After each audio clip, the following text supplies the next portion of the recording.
Mteja wangu huwezi amini, hii gari ni nzima kabisa. Sema tu inaamua kunitia tu aibu, nikose lako ya kurequest, uje niangalie huku mbele. Lakini asimu ilikuwa nzima.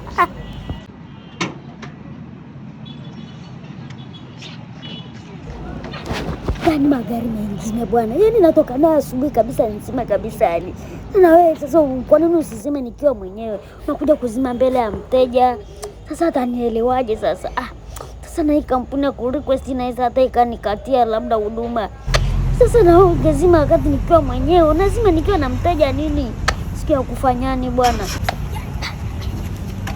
Miti yote uteleza kabisa yani. Yaani hata sijui hata atanielewaje yani rafiki yangu. Alafu bado kidogo tu. Yaani bado kidogo. Ngoja nipige jamaa wangu hapa sijui hata atawahi. Yaani na huyu dada sijui hata kama atanipata shilingi 10 walai.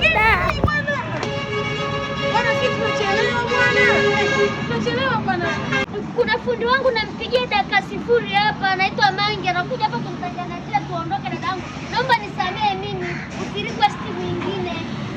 Bwana mimi muda wangu umeisha bwana. Mbona mnahangaika na magari mabovu hivi bwana? Sio bovu dadangu, sita gari yangu bovu. Ni changamoto imetokea tu kwa leo. Yaani muda huu sio kuhangaika na magari mabovu. Nendeni Africans Company Limited. Utapata magari tena kwa mkopo, utapata magari kwa cash, utalipa kidogo kidogo. Nenda Africans. Sasa badala uniambie unafanya nini tutoke hapo, naanza kuniambia niende kwenye mikopo. Mimi mwenyewe sina hela. Naenda kuweka hii simu paundi ili wanipe gari ya mkopo. Uza hii gari, sawa? Alafu ile pesa utakayoipata kaifanye kianzio, nenda kalipe kidogo kidogo. Africans Company Limited. Utapata gari bora kwa mkopo na maisha yako yataendelea. Basi sawa, hamna shida. Basi ngoja nitafute mteja maana kama niko mali. Nirudishie basi hela zangu bwana, mimi nimechelewa bwana. Sasa umeshaanza kuleta tena na wizi hapa dadangu, hata sijanipa hata hela. Nimekusogeza karibu, basi request mwingine akupeleka. Mimi ngoja nipambane kesho kutwa na kesho nikisha litoa hili. Basi nitaenda kukopa kwa Africans Company Limited. Africans Company Limited. Magari bora kwa mkopo. Wanauza bei gani sasa? Shida nyingine na sisi hatuna mali, hatupendi vitu vya gharama. Twende nikupeleke. Uza, twende nikupeleke. Nini sasa? Wewe namba yangu si unayo, utanipigia. Basi usinisemee kwa basi niliko request wasia kanipigia. Lazima niseme bwana wewe.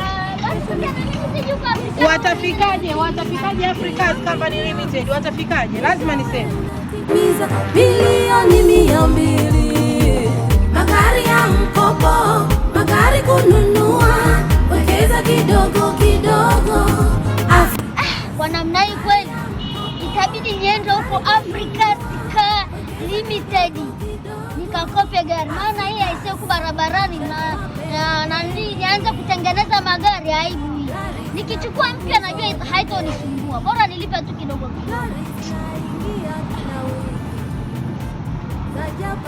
Shirima, njoo hapa hosteli, gari imeharibika baba, nadhalilika.